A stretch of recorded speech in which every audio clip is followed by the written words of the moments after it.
Welcome to Spirits Podcast, a boozy dive into mythology, legends, and folklore. Every week we pour a drink and learn about a new story from around the world. I'm Amanda. And I'm Julia. And this is episode 266, Faithful Companions, just like you are to me, Julia. Oh, Amanda, that's so sweet. I love that. Thank you. Thank you, friend. So this week I wanted to talk about something that we've talked about on the show before, but I've always liked the idea of the animal companion. Maybe because it was a big part of the fantasy novels that I read when I was younger, or the idea of just like walking through the woods one day and knowing that I would come across a talking wolf that would reveal my destiny and always be by my side. Wasn't that like every kid's dream at some point? I think it was. And I think it was especially your dream, Julia, because I had little siblings at home who needed me all the time, and that sucked. You were an animal kid. You liked bugs, you liked lizards, you had a sweet dog, you liked going places and thinking about wolves and reading books about horses and wolves and all the fun animals out there. So I think this is a particularly you thing, but it's also a universal love. So I'm really excited to dive into it. Yeah, just for the listener's sake, I had a reptile birthday party when I was a child where my dad's friend was a biology teacher that rescued and rehabbed reptiles, and he just like brought a bunch of snakes to my house and we like hung out with them. Yeah, my image of Julia as a child is like slightly shorter than shoulder length hair, a little dirty, like holding a snake, like with some books next to her. And I'm just like, I want to be friends with that girl. That's the energy I try to bring into my adulthood as well, that I was that kind of child. Yeah, you're manifesting lizard queer quicker and quicker in your life. Thank you.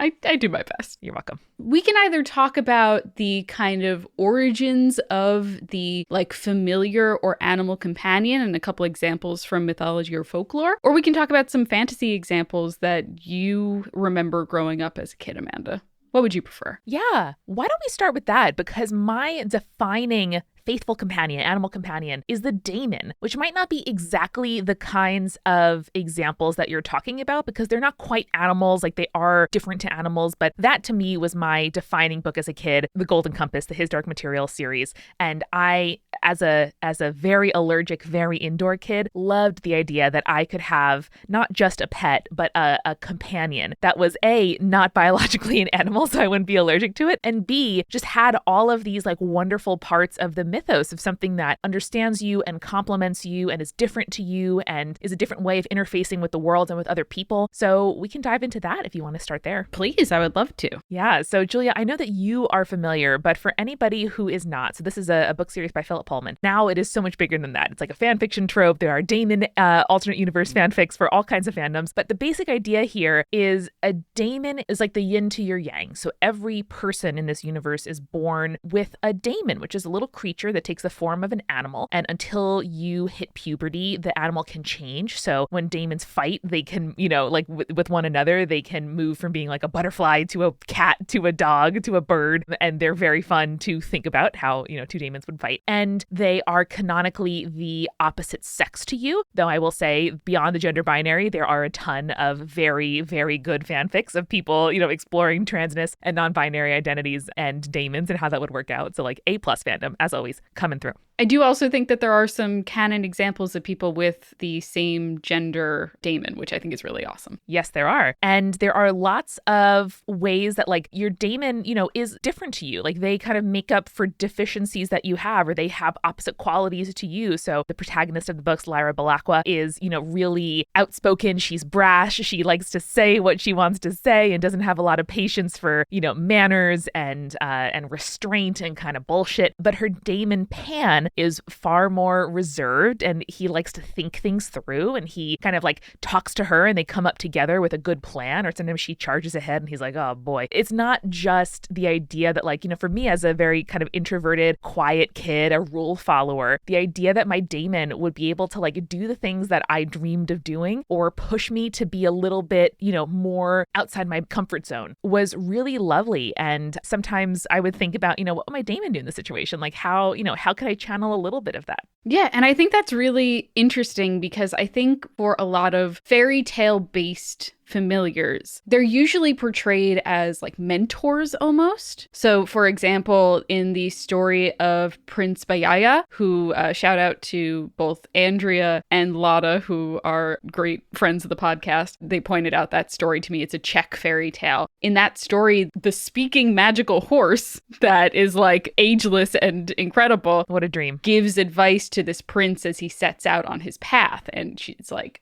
hey, listen, you got to listen to me. I will tell you what to do and things will go well so long as you listen and obey me. And I'm like, obey a horse? What? But also it makes a lot of sense, you know, because a lot of times these animals, even if they aren't familiars, and we can talk about like helping animals a little bit later, like helpers, but they are usually there to guide you. So in your example there, your daemon would absolutely not be that case because you are such a like reserved person that they would probably be egging you on towards adventure, which I really like. Totally. And the kind of idea of the daemon settling into a form was something I found really lovely and a real kind of like reflection on childhood where like we try on lots of kinds of identities and we're kind of figuring out who we are. And I think, you know, for me, the daemon might settle at like 35 or 40. Like I feel like I still have some road ahead of me of figuring out exactly who I am. But when a daemon settles, it's really like an event, right? It's like a coming of age and you kind of get to see not even what kind of person you'll be, but like what companion you need. And like the daemon really is there to make up for deficiencies or to help you, you know, be something that is more challenging for you to be on your own. And I really love that as opposed to, you know, something like more traditional, you know, what animal represents you, right? Like these quizzes or other examples in fantasy books of like an animal that reflects your true personality. The daemon doesn't reflect your true personality. It reflects a element or a part of you or your calling. Like in the books, you know, different professions tend to have certain kinds of daemons. It gets at the same thing where like the daemon does say something about you, but it's not just like an externalization of your inner emotion. It's a like negative copy of that. It's something that's a little bit different to you. So the idea that a reserved person has like a hawk, you know, or like some kind of like big fucking animal, or a conniving person has a snake. Like you can tell a little bit about them, but it's not always that straightforward. Yeah, it's like a compliment almost. Exactly. I love that. I really love that. I'm sure Philip Pullman has talked about kind of the inspiration for daemons. Do you know what he drew from in order to kind of inspire the concept? I do. So it was actually inspired by a Da Vinci painting of a lady with an ermine. He has talked about just like seeing the kind of like emotion and them looking like a real pair. There were also two other paintings by other artists that inspired him, but that's the one that the Wikipedia article shows. And I just like always think of her when I think of daemons because her face and the daemon's face, like there are real parallels. They're looking in the same direction. The ermine's little paws like on her arm, and they just feel like a unit against the world. And there are also a ton of lore, and like a lot of the plot of the books revolves around the fact that canonically daemons can't go that far away from people. And so the whole book is like really about societal norms. And I think particularly for kids, it's really useful to see a book. And like this book has a lot of kind of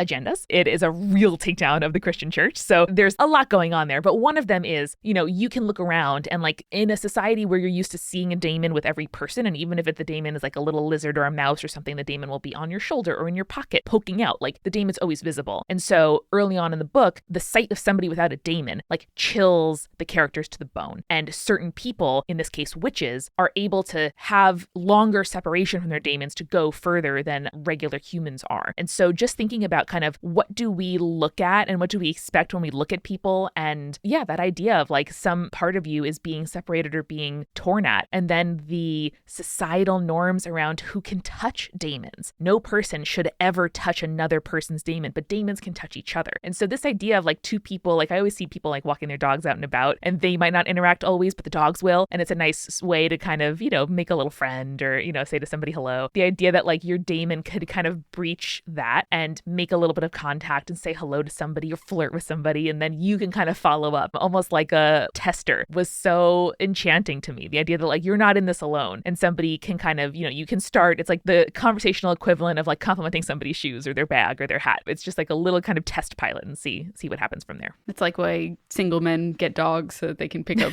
women. Yes, that's what rom-com movies have taught me. I'm curious. Again, I'm not as familiar with the series. I've read the first book. I've seen the first season of the television show. Now, it was always my understanding that daemons were basically like a external part of someone's soul. Mm-hmm. Is that like a fair read on it? Yes, it is also described as like the external manifestation of a person's inner self. Gotcha. But there's a real dependency. So like if your daemon is hurt, you feel physical pain and vice versa. So I think it's really interesting that that is the case, because I know, for one, an example that you brought is like seeing someone without a daemon like feels unnatural. Yeah. And I feel like that's kind of a thing that we would feel, at least I'm thinking of like very Christian based fantasy or something to that effect, where it is Christian based folklore or mythos. And so the idea of like seeing someone without a soul, like you would know that they just like feel off or they feel different or something like that. Exactly. Yeah. Or they've been through something. And so I think reading this book through the lens of like grief and trauma can also be really interesting, because the idea is like, how are you, like you're sort of considered half a person or a shell of a person. Right. And it also does speak towards personhood, because I know one of the plot points in the first book is one of the talking bear kings is like, I want a daemon because I'm also a person and you should respect me like I'm a person. Exactly. And throughout the series, there are kind of explorations of, you know, what physically, like metaphysically, do daemons mean? What do they represent? Can other beings without daemons have kind of full personhood? Like a good sort of analog for it would be consciousness, or kind of like spark of like the animating spark of like a soul or of life. Mm-hmm. You know, how can we sort of consider other beings and identify that they are as, you know, fully realized and real to each other as we are to us? Daemons are only one version of that. And it's not a spoiler to say that this series intersects with our world too, where, hey, let's look around, nobody has daemons. And so what does that mean? Why is that? And how do we kind of reconcile it? And seeing the people with daemons interact with or talk about people without daemons, I always just really struck me to the core, because I was like, I do want one. It does feel like something is missing a little bit always. And like, that would be great.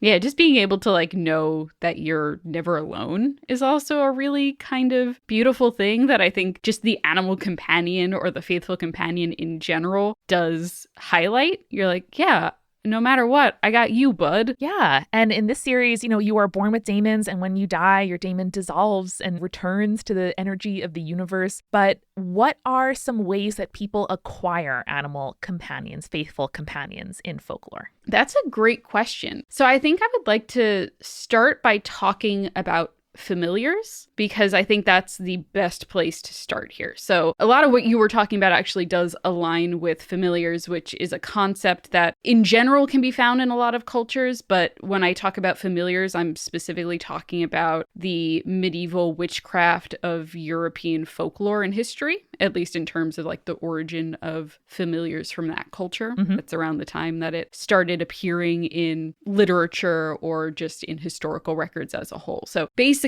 these were supernatural entities that were tied to witches or magic users or just like cunning folk in general, which if you don't know what cunning folk are, they're basically like people who used folk magic to heal. Right on. So these would often take the form of an animal, though there are some reports of sometimes they would take the form of like a humanoid figure or something that was like a smoky, ghost-like, undefined form. The French philosopher, actually, Pierre Riffard, defined a familiar as, quote, the double, the alter ego of an individual. It does not look like the individual concerned. Even though it may have an independent life of its own, it remains closely linked to the individual. A familiar spirit can be an animal. So that's like almost exactly how you defined the daemon earlier, which I think is really neat. Yeah, because daemons can have their own conversations, you know, go their own places, communicate, and there isn't a psychic link to the person. You feel of a kind and you know, you can feel each other's pain physically, but the daemon and the person still have to communicate, and you can get in fights, and you know, you're two independent beings. Yeah. And I know that in the His Dark Material series, a lot of those animals can be like a real wide variety, right?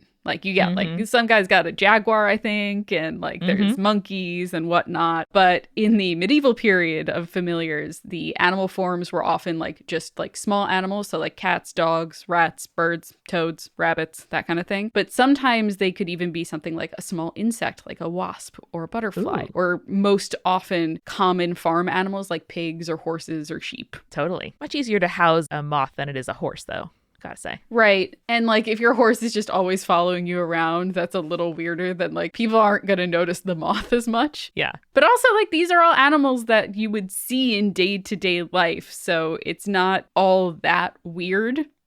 It's just a little weird. No, it makes sense. Yeah, just a little bit. Yeah. Some witches or cunning folk would keep their familiars in baskets that were lined with sheep's wool. And while the familiar served those witches, they would need to feed them because they were like physical manifestations of energy or power. Sure. And so often it would be like milk or bread, but sometimes it would be like meat or blood. That's fine. That's like fair wages for work. That's a hungry boy, you know? Or a hungry girl. You never know. Never know. In terms of these British magic users, these witches, these cunning folk, there were various ways that one could either summon or meet their familiar. So in some tales, the familiar would just like appear in front of a witch while they went on with their lives. And you're like, oh, there's a horse here that wasn't here before. I guess this is my familiar. Okay. Can you just imagine that for a second where you just like, yeah, you're just like shelling some beans or something like that, or you're husking some corn, and all of a sudden you look up and there's a horse and the horse is staring at you and you're like, you're not my horse.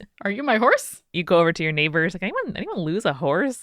But no, just appeared. There's just a dog, and I don't know where this dog came from. I mean, there's plenty of stray dogs in town, but this one just like won't leave me alone. Yeah, and the idea of the animal that like wants to stick around too is really interesting, because I imagine a lot of life is interfacing with the natural world and needing to protect yourself or to take resources when all of you needed stuff. And for the animal to just kind of stick around you is sort of charming. Like I definitely have like a little kid, fairy tale within me that's thinking like, oh, they chose me. They want to spend time with me. Yeah. It's like those videos of when you see like dogs or cats at shelters and you just see them like immediately like, this is my person. You're like, oh no, I have to bring you home now because you chose me. Exactly. It is something about it feels really special and much more interesting than a person choosing you, because then you're like, oh, who cares? It feels more special or more true. I don't know. That straight up happened to me when I was in Rome during college. There is a like temple in the middle of Rome that just houses a bunch of like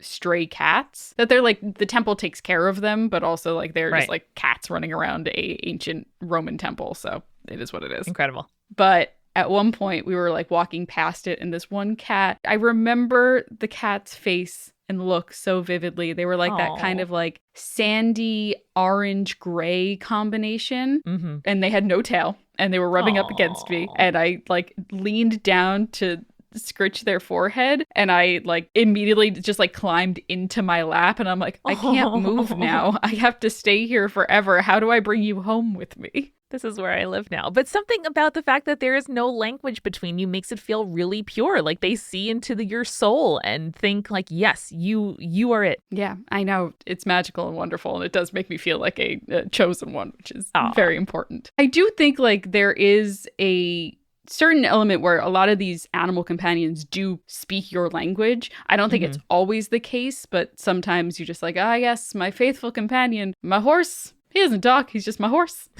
So besides the animal just like randomly appearing in a cunning folk's life, sometimes they were handed down, like the spirit was handed down from either the family member who taught the person magic or the person who trained them in magic, who isn't necessarily a family member. But I do like the idea of this being like, well, here's my raven. He's been with me forever, and now he's yours.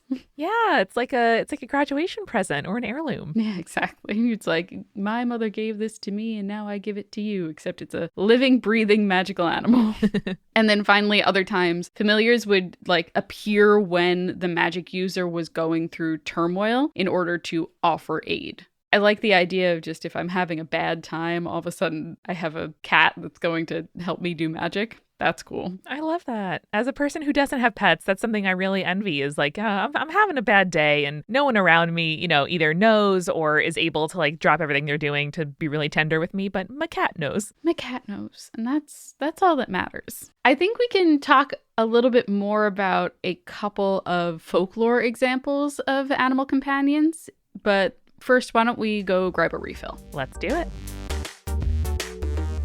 Okay, Julia, we have retreated to the kitchen during our fictional house party and getting our refills. Did you see the outfits on our newest patrons, the Gentleman Monster, Emily, and Zamzam? Adorable. Oh my God, so cute. They didn't have to dress up that much. They look great. I know. It kind of puts me to shame a little bit, but also I love it. They look great, but not as sparkling as our supporting producer level patrons, Alicia, Hannah, Jack Marie, Jane, J. Bay, Jessica Kinzer, Jessica Stewart, Nieselkins, Megan Moon, Phil Fresh, Captain Jonathan Malachi Cosmos, Sarah, Scott, and Zazie.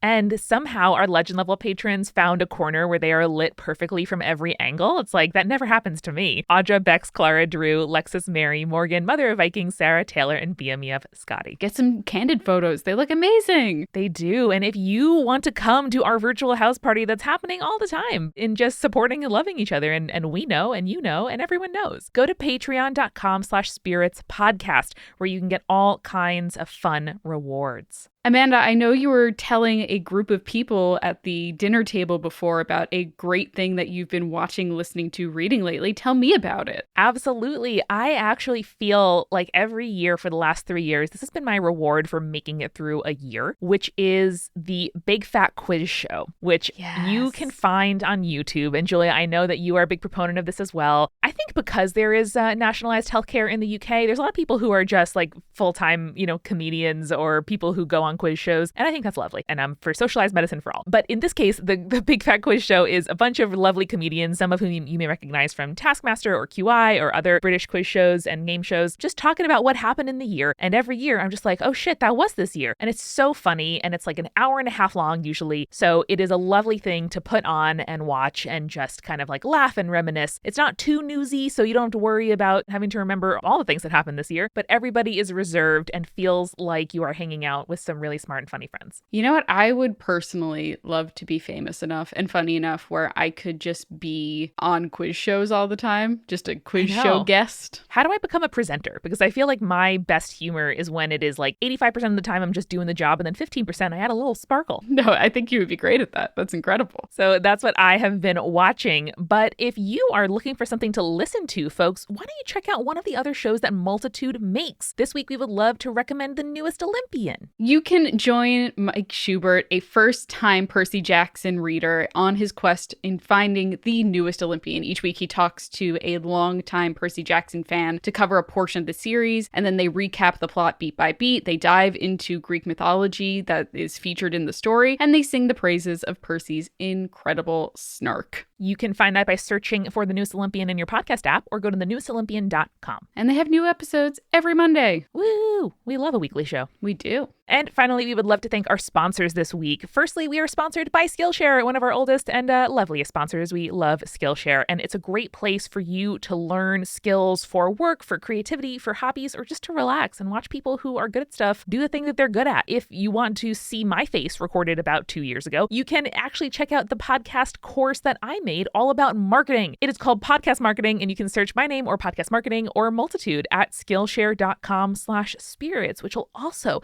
let you sign up for a free trial of premium membership. That is a free trial of premium membership at Skillshare.com/spirits. Listen, it's a great place to go whether you are a dabbler, a professional, a hobbyist, a master. You are a creative person and you deserve to spend some time on your creative pursuits. So go to Skillshare.com/spirits. Sometimes I sit in my bed at night and my mind is racing because I have my to-do list for the next day. I have all my pending projects and I just need to calm my brain. And so I can just focus on my breath, and I open up my phone and I open up my Calm app and I pause and I slow myself down. And Calm is there to help me do all of that. And we're so glad to be partnering with Calm. They are the #1 mental wellness app, and it gives you all the tools you need to improve the way you feel. You can clear your head with guided meditations. You can improve your focus with Calm's curated music tracks, and you can drift off to dreamland after you've calmed your brain down enough to sleep with Calm's imaginative sleep stories, which are for children and adults. So for listeners of the show, Calm is offering a special limited time promotion of 40% off a Calm premium subscription at calm.com/spirits. That's CALM.com/spirits for 40% off unlimited access to Calm's entire library. That's calm.com/spirits. betterhelp.com/spirits. And finally, this podcast is sponsored by BetterHelp Online Therapy. We talk about BetterHelp a lot on the show, and this month we are discussing some of the stigmas around mental health. Often, and this is true for most of us, we're taught that mental health shouldn't be a part of normal life, that it's something that you pay attention to when things go wrong, or if it's unusual, or if you're unusual. Hey, get out of here. That's not how things are. We should take care of our minds just like we take care of our teeth and our bodies and our car maintenance and whatever else you do in life to make sure that no problems come down the road. That's how I face therapy, where I don't necessarily always super want to do it every week, but I know that it helps me stay me. And when I'm feeling good, that's when I should particularly keep doing therapy because it's helping me stay feeling good. BetterHelp is customized online therapy that offers video, phone, and live chat sessions with your therapist, so you don't have to see anyone on camera if you don't want to. It's much more affordable than in-person therapy, and you can be matched with a therapist in under 48 hours. Give it a try and see why over 2 million people, myself included, have used BetterHelp Online Therapy. Once more, this podcast is sponsored by BetterHelp, and Spirits listeners get 10% off their first month at betterhelp.com/spirits. That's BetterHelp.com/spirits. And now, let's get back to the show. So I don't really have a cocktail for us this episode, but I do feel like one of your favorite bar tricks, Amanda, is the perfect thing for an animal companion. And that's a beer shot combo. Beer shot combo! Yay! What was the one that you were telling me about the other time? It was The Smoky Boy! Smoky Boy! I love a Smoky Boy. Yep, it's a Medalla Light and a shot of mezcal. What more could you want? Nothing else. And I feel like for a lot of heroes and gods in folklore and mythology, the animal companion is the beer shot combo. It is the shot to their beer. Fuck yeah, Julia. You've never picked a better drink. I love this. I picked a drink that I knew that you, my companion from the cradle, would super enjoy. So cute. Or perhaps an animal companion is sometimes a 2-for-1 happy hour, like we used to enjoy at the Jekyll and Hyde Club. Oh man, I miss the Jekyll and Hyde Club so much. Listen, friends who hopefully, we'll be able to go to bars again sometime soon. That would be nice. Someday. Find yourself a good bar. Make yourself a regular there. I recently had a conversation with a friend where he was like, yeah, we had to stop going to a bar because they knew our order. I'm like, that's when you start going more, guy. That's when you start going more. I really understand that some people don't want to be perceived, or the sort of like social pressure to acknowledge somebody is a little much. But I personally feel like if I ever got tired of that pre-pandemic, I especially relish it now. And walking into, a coffee shop or a bar or a bookstore or the place where you get your groceries and being able to be like, oh, hey, what's up to somebody who works there is like a precious thing to me now. I did also recently see a post where someone was like, yeah, I started going to this coffee shop. I thought the barista was really cute. So I just went like every single day and ordered the same thing over and over again. And then after like 8 weeks, I was like, I'll get my usual. And they're like, what? Oh, I'm like, no, you can't make those people know what your usual is. They have to happen organically. Yeah, like a faithful companion, they have to find you. And listen, everyone's ground down by their service job. It's not required. Don't feel bad if it doesn't happen to you. But if you ever get there where the bartender, a precious number of times in my life it's happened to me where a bartender will pour me a shot or give me a drink, or the keg kicks and they give me half a beer that I was drinking earlier. It's just like, oh man, there is no feeling of being seen and chosen and loved. Like a hug from my parent is great, but a free shot from a bartender, I mean, come on, that's just being chosen, man. I know. Talk about being chosen by a companion, having a bartender know who you are, and also having a bartender trust you enough where you can text them and be like, hey, I'm coming in after happy hour, put in 3 drinks for me anyway, is blessing. Yeah, or run to the bathroom, watch the register, of course I will. Yeah. And it's such a pure thing. Tip them well. If they ever give you a free drink, tip them the amount that the drink would have cost you. It's symbiotic. It's wonderful. It's like a bird on the butt of a rhino. It's wonderful. I am the bird, you are the rhino, and I will stand on your butt all day. That's not quite okay.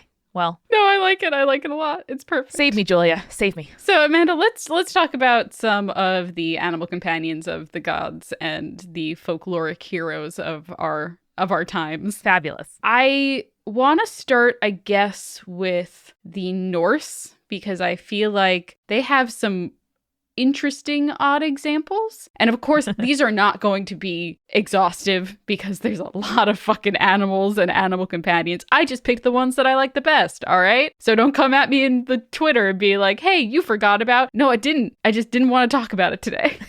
So let's talk about Mugen and Mugen. Let's do it. Do you remember Mugen and Mugen? Oh, of course I do. Best friends. Yes. So they are the ravens that were the companions of Odin. Their names mean thought and memory. And it was said that they would fly all across Midgard, gathering information that they would eventually bring back to Odin. So they were just like little gossips and be like, hey, bud, let me tell you what happened. Tell me what's going on. So adorable. From the Poetic Edda, Hugin and Mugen fly each day over the spacious earth. I fear for Hugin that he may not come back, yet more anxious am I for Munin. And that's Odin talking, which is very sweet because he's worried about his little raven friends. Love it. I know, it's so cute. He also had wolf companions. Did you know about that? Oh, this is ringing some bells. I almost said tickling some bells. That's not what I meant. Tickling the back of your brain. But tell me more. They were named Geri and Frecky, and their names basically both translate to ravenous and greedy ones. Oh my God, incredible. Like, come here, my little greedy one. Come here. Well, it was said that they were, quote, greedy for the corpses of those who had fallen in battle. Oh, sure. Okay. I mean, that's useful. Yeah, it's pretty useful, especially Scavengers. since Odin was, out there on the battlefields. Always making more bodies. But Odin was said, this is the cute part about this, Odin was said to give all of the food on his table to his wolves because he required no food, only wine in order to survive. So it's just really good to know that even the gods were feeding their pets under the table. I know. It's so hard to resist. It's very, very cute. You just look at those eyes and you're like, oh, no. I know I just fed you, but also what if you had a little bit of my steak too?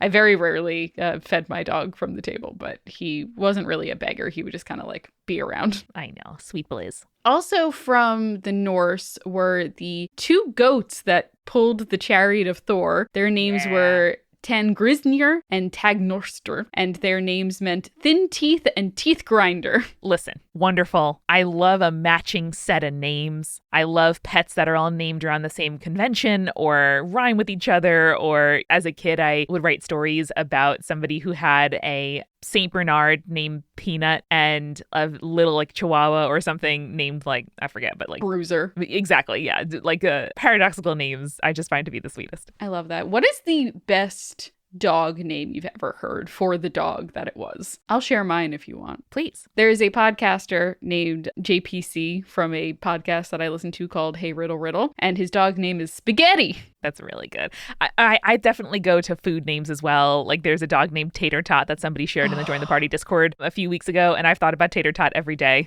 It's so cute. Good. It's so like evocative. Like if I had to picture what kind of dog that was, I would picture like a real stout bulldog. Yeah, he was a real stat lad, kind of like a mega mutt, more kind of lab than anything else. Mm-hmm. But I could just see him being like, come here, Tates, come here, Tater Tot, come here, Tatty boy. You're like, he just has to be Tater Tot shaped in my mind. Oh, like a big crunchy tater tot.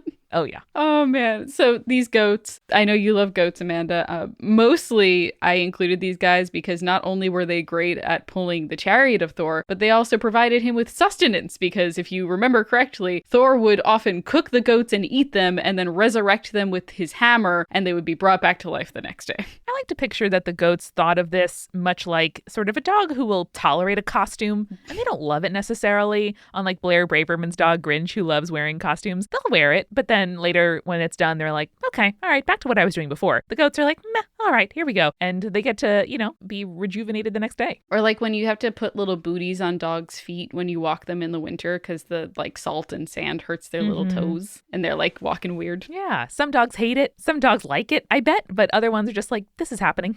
This is happening. Whoops. Uh-oh. Here we go. And I will say like there are a lot of gods that are just associated with animals, but they don't necessarily like have those animals as a companion. Like oftentimes we'll see them in drawings, like Athena has an owl in art, but we don't know the name of Athena's owl. There's no like tales of Athena's owl. You know what I mean? Totally. Because it's, part symbol and the identity of the animal is not as important. Right. Or you'll see, Zeus has swans associated with him, but that's only because he turned into a swan. He doesn't have a swan companion, Right. So I think that's like kind of important to note because people will be like, oh, well, what about this? I'm like, well, technically we've only seen art. We never really heard any stories about that. And so it's a whole thing. There are a couple of Greek ones that I do want to talk about. They're both dogs. A lot of these animal companions are either horses or dogs. That's just like how it goes. Because horses and dogs are great. They're loyal companions, and that's why they are usually the faithful companion. So I'll tell you the story of Argus. He was the dog of Odysseus, and basically like the one story about him is about his loyalty after all the years that Odysseus was away fighting the Trojan War. Aww. And then eventually making his way back to his home in Ithaca. In this part of the Odyssey, the suitors of Odysseus' wife Penelope have taken over his home because he is presumed dead. He's been gone for 20 years. So Odysseus disguises himself as an old beggar so that he might sneak into the house without anyone knowing. And as he approaches home, he finds his old dog, Argus, who has been left out neglected in the stables and is very old and very tired.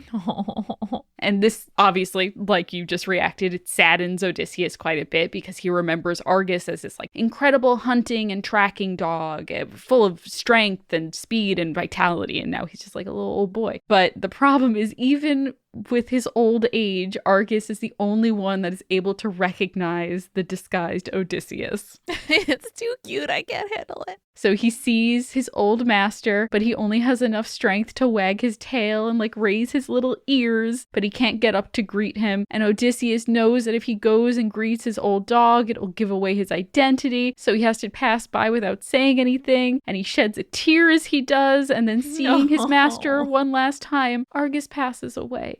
No.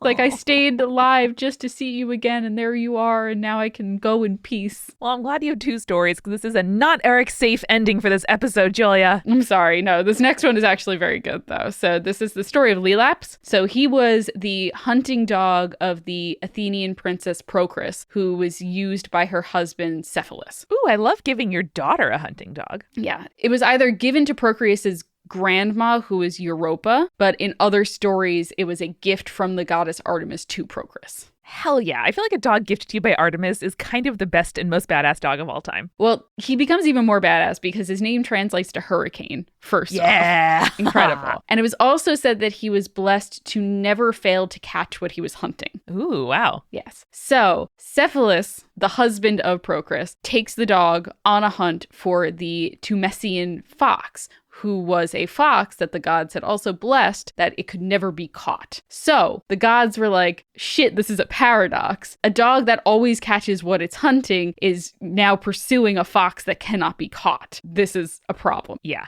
I love these kind of metaphysical, the immovable object meets an unstoppable force type situations. I love that human beings have been thinking about this shit for like 3,000 years. And people in bars are being like, but what if? That's always kind of how I think about philosophers, even though philosophy is like, yeah, I don't know. It can be very serious, but also I imagine people just being like, bruh, what if? Much like these freshman philosophy majors in a bar, Zeus looks at this and is like, shit, we can't have that. And so he turns both animals into stone and then casts them up into the sky as the constellations Canis Major and Canis Minor. Yay! I love that. Very, very cute. So I just picked a few examples just to kind of highlight. Obviously, there's Pegasus, there's Cerberus, there's a bunch of other different options. But I do think that it's important for us to talk about not just the animal companion, but also the animal helper. So sometimes these are animals who were said to raise an abandoned child, which is really common in a lot of like folklore and mythology. Sometimes they have the power of speech and they possess a wisdom that the average person does not. There are animal companions in fairy tales like Tatterhood and her goat, for example, but a lot of talking animals are very common in fairy tales as well. Like I said, the story of Prince Bayaya and his horse. There is the magical horse Falada from the Grimm brothers, The Goose Girl, which sadly Falada is killed halfway through the story because there's a false princess and she's afraid of the talking horse. And so she tells the person to cut off that horse's head, but then the horse like speaks even after death. And it's like a whole thing. Oh boy. It's wild. But like the talking animal or the animal that like comes out of the woods and helps the deserving prince or princess or maiden or what have you is a really, really common fairy tale trope. And it's not just like European focused as well. Like there are plenty of Indigenous American stories like The Crow Brings Daylight, which I think is a Inuit story, or a Coyote Brings Fire. And these are just like instances of animals or animal spirits that are helping people with things, just to be able to either achieve their goals or become human beings, you know? Totally. There's also the story of the four dragons from Chinese folklore, which is a story about four dragons that bring rain in a time of drought, even though the king is like, no, I'm going to bring the rain. And the dragon's like, you can't. Bro, you can't. You just can't. I do think that there is kind of a difference here between the helper animal, the animal helper. And I really do think there is a difference, though, between the animal helper and the animal companion. And I think this is a good time to kind of talk about a few more examples from like modern day fantasy elements and stuff. Totally. For example, almost all the Disney princess movies have some sort of animal companion, animal sidekick kind of situation. And I do think that kind of honed in on a lot of young people's dream of having an animal companion, because you're like, well, if you look at Mulan, she had a dragon, and if you look at Moana, Moana didn't really have one. She had that chicken. It had an important role in the movie. Okay, so Hey had a little bit of an important role in the movie, but he wasn't really like, I don't consider him an animal companion. He's just like an animal that kept showing up. Yeah. But yeah, I think that has really sparked a lot of young people's like, I could also have an animal that helps me with hijinks and getting me out of sticky situations. Which, like, do you think that there is a difference between an animal companion and an animal sidekick? That's a good point. I think so too. I think the sidekick, they often have like an agenda of their own, or they're kind of together because it's convenient. And the companion is more, maybe I think of like a sidekick as talking and a companion as not. This might be like a false dichotomy in my brain, but I think one is there because the wishes are complementary and they both want to accomplish the same thing. Like I think in Mulan, that's one way that goes. Like they might find each other, their paths cross as a result of what each of them is going for, versus the companion is more, like the dire wolf, right? That's like they're with you because they're just there to support you and whatever you need, I'm here. Yes, I think that companion comes with either a element of wisdom or an element of loyalty, whereas the sidekick, I like that you're like talking versus not talking, because the sidekick I do consider as talking, but like you said, the sidekick I think is someone who has their own agenda, that they are like there to help, but they're not providing wisdom necessarily, they're providing like physical assistance. And they can certainly derail you, versus I think an animal companion never would. Yes, or it certainly wouldn't do it on purpose. Exactly. So I pulled a couple of notable fiction examples just from my own brain, and also a couple that were recommended to us via Twitter. Yeah, I love that you asked the conspirators what their favorite examples were. And something I'm really looking forward to in these kind of like roundup trope episodes, like let's examine, this trope, this idea from cross folklore, is we want to hear about yours too. We're sharing our favorites and we want to hear about yours. So hit us up at Spirits Podcast on your social medias or via email, and we will amplify some of your responses. Exactly. The first one that came to my mind, and I've been thinking a lot about this series recently for reasons that will be revealed sometime in the next few months, but the Avalon Web of Magic series. Yes. Did you read those as well? I read the first few, but I remember you reading them. Yeah, so basically they're like 3 girls discover that they have these magic stones and can do different kinds of magic. That's the basic like plot, and there's like 12 books for some reason. There's a unicorn, there's a forest, it's everything you need. Yeah. Some real like Lisa Frank-ass art is also what I remember. Yes, because there's like just like full multicolored unicorns Rainbow. in there. Yeah. Oh yeah. So for me, like the ones that stick out the most, all of these girls ended up with like magical animal companions later, but the first one that comes from me that's like the definitive animal companion was Adrienne and Stormbringer, who is a talking mist wolf, and I'm just like, yes, this wise, beautiful mist wolf, 100%. It's everything I've ever wanted. There's also, like you mentioned with dire wolves, Game of Thrones is a huge example of various animal companions. Whether or not you consider the dragons animal companions is hard to say, but the dire wolves almost certainly were, especially the ones that survived the end of the series. Even like anime has great animal companions, like Sailor Moon has Luna, which is one of my favorites from childhood as well. There's, in a little bit more modern stuff, you have Appa and Naga from Avatar The Last Airbender and Legend of Korra. You have Lion from Steven Universe, thank you Regina B. There's Digimon and Pokemon, which Sarah Barra suggested, which I didn't even think of as like animal companions, but yeah, of course they are. We did dive more into that. Pokemon has a lot of stuff that's mythological and creepy as fuck. Yeah, I think we'll talk about that sometime soon. Mm-hmm. But like, I think I just totally forgot about Digimon. Yes. I think that's much more animal companion than Pokemon is, just by nature of the plot of Digimon versus the plot of Pokemon. Pokemon is gotta catch them all, but there are a few special ones that will keep real close, like you, Pikachu. Right. But the funniest thing, I think, is that some of the Digimon are just like ripped men. Oh, yeah. They like evolve into just like ripped men. There's one that literally looks like a tater tot, speaking of which, but he has little wings. And then he does fully evolve into just a ripped giant angel man. And you're like, oh. Yeah. Digimon lovers, get in the chat, get in our mentions, because I don't remember. That wasn't one of the series. I was like a Yu-Gi-Oh! And Pokemon kid. And every time I learn another fact about Digimon, I'm just like, what? I was a Digimon fan, so you can still get in the chat, but we'll have a lot to talk about. Totally. There was also like one series where it's like, instead of having Digimon companions, you're going to become the Digimon. And they were like, what? What's happening? You can't just do that. But yeah, those are some great examples. Someone mentioned Mogget from the Abortion books, Amanda, which I know is one of your favorite series as well. Yes, a real sidekick energy, because Mogget doesn't give a shit what you think. Mogget is Mogget. And if your aims overlap, good for you. And if they don't, watch the fuck out. That was from AI on Twitter. Night Eyes the Wolf from the Realm of the Elderlings book series, which I'm not familiar with, but that's recommended by Will. The Writing Witch mentions Salem from Sabrina the Teenage Witch, which is another sidekick, I feel like, just because he's real sassy. Oh, Zachary Biggs, also from Hocus Pocus, which has big Salem vibes, but is a little bit more responsible. And also, I had a real crush on that cat back when I was a child, as we talked about in Hocus Pocus. Binks fucks, that's for sure. Oh, yeah. Yeah, 100%. He was just like a hot teenage boy that got turned into a cat, and obviously that's attractive to me. You're like, this is fine. Yeah, this is fine. Dr. Moya McTeer talks about Gigi from Kiki's Delivery Service, which is also great, and also Pounds from Tamora Price's Trickster duology, which I haven't read, but I've heard very good things about. Very nice. But yeah, I mean, we would love to hear from all of you at Spirits Podcast on Insta and Twitter. If you have one that we didn't get to mention, let us know. I'm sure it's like real cool, and I love learning about animals that will make me cry because of their loyalty and true hearts. Absolutely. And photos are even better. Thank you, Grace, for the photos of pygmy goats. Can't believe it. They're so cute. Incredible. Little horns. Little horns. They're so cute. So that is all I got for animal companions, Amanda. I hope that one day you're walking in the woods and a giant leopard that doesn't make you sneeze comes out and tells you that you're ready to go on an incredible journey. I hope so too. Well, thank you, Julia. What a way to start my Wednesday. And remember, everybody, stay creepy. Stay cool.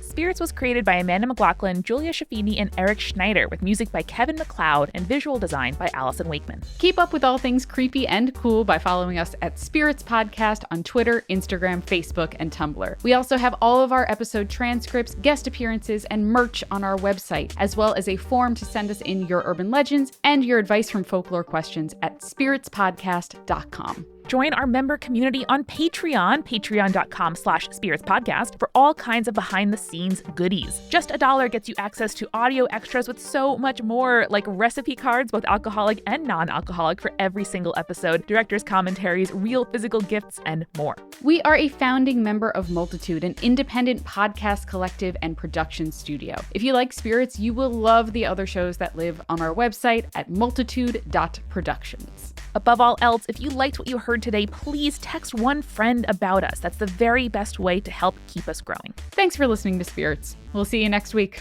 Bye.